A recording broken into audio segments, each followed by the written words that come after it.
Hello সবাইকে। দিনটি ছিল 17ই আগস্ট, শ্রাবণ মাসের শেষ সোমবার।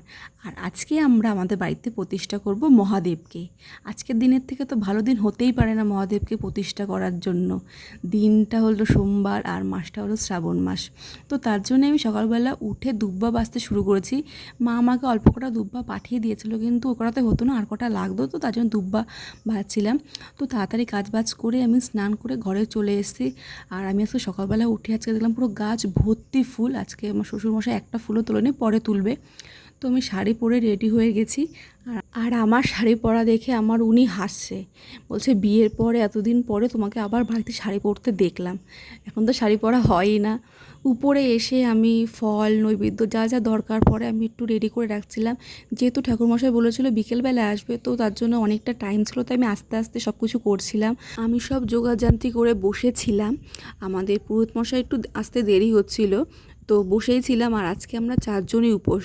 আর আমি জানো তো আগে কখনো মহাদেবের উপোস করিনি, শিবরাত্রিও কখনো করিনি, আর এটাই আমার ফার্স্ট টাইম। তো ভালো লাগলো বেশ পুজো।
মা, তিতির, বৌদি সবাইকে সকালেই আসতে বলেছিলাম, কিন্তু ওরা আসতে পারেনি ওদের কাজের জন্যই।